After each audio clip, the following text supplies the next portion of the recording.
अजय गुलिया जी, आपसे मैं शुरुआत करती हूँ। जुलाना में 2019 में जिस टीम ने आपको जीत दिलाई थी वो साथ छोड़कर आपका चली गई है। 2 जुलाई को बड़ी रैली है, उससे पहले बड़ा झटका। नहीं देखिए मनु जी, मैं एक चीज स्पष्ट कर दूं कि ये हरियाणा के इतिहास में पहली बार नहीं, जब चुनाव नजदीक आते हैं तो लोग किसी की अपनी कोई महत्वाकांक्षाएं होती हैं, जो कि हो सकता है उनकी अपनी कोई महत्वाकांक्षा, व्यक्तिगत महत्वाकांक्षाएं रही। नहीं, वो तो आरोप लगा कर गए हैं कि आप लोग सुनते नहीं हैं, विकास कार्य नहीं करवाए गए उनके हिसाब से। नहीं देखिए मनु जी, मैं एक चीज मानता हूँ, अब आप किसी राजनीतिक दल में रहते हैं और फिर उसको छोड़ते हैं तो आप ये क्या करके उस दल को नहीं छोड़ सकते कि बहुत अच्छे से काम हुए, मेरा बहुत वो था। ये तो लोग देखिए इस प्रकार के कोई बयान देकर ही किसी को जाना होता है।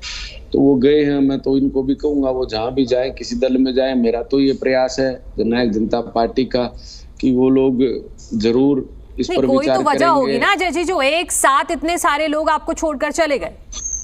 नहीं मनु जी, मैंने पहले कह दिया आपको कि व्यक्तिगत इच्छाएं होती हैं सबकी राजनीति में। जितने भी लोग हैं सबकी व्यक्तिगत इच्छा है।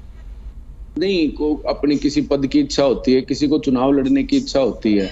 अब देखिए वो चीजें जब पूरी नहीं होती तो इंसान ये सोचता है कि यहाँ पूरी ना हो, और सब अपनी इच्छा के साथ कहीं दूसरी जगह जाते हैं कि यहाँ मेरी इच्छाएं पूरी नहीं हो रही, दूसरी जगह हो। देखिए चुनाव के दौरान टिकट तो एक ही व्यक्ति को मिलती है और कई लोग लाइन में होते हैं, तो उस दौरान भी कई लोग अपने राजनीतिक दल को बदलने का काम करते हैं, ये सोच करके कि यहाँ ये इच्छा पूरी नहीं हो रही, हो सकता है दूसरे दल में पूरी हो जाए। अब मुझे ये नहीं पता, व्यक्तिगत रूप से मैं ये नहीं जानता, और प्रवक्ता के तौर पर मुझे ये नहीं पता कि उनकी क्या इच्छाएं थी और क्या इच्छाएं उनकी रही होंगी जो कि पूरी नहीं हुई।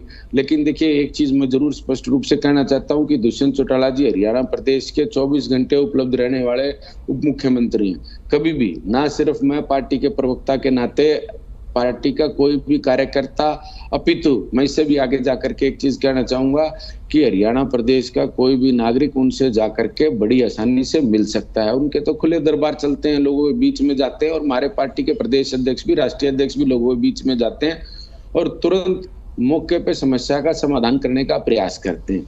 लेकिन कई चीजें, कई डिमांड हैं जो होती हैं वो पूरी नहीं, उनमें टेक्निकल कमियां होती हैं। जैसे मैं अपने क्षेत्र की भी 1-2 चीजें बताऊं कि जैसे एक रोड के निर्माण के लिए मंजूरी भी है, लेकिन उसमें कुछ हिस्सा जो वो HSIDC का है उसको ट्रांसफर करने में समय लगता है। लोगों को लगता है कि काम में देरी हो रही है, लेकिन वो काम में देरी सरकार की वजह से नहीं, किसी टेक्निकल कमियों की वजह से भी होती है। ठीक है अजय जी, लेकिन उन्हें वक्त रहते समझाया जाना चाहिए था ना।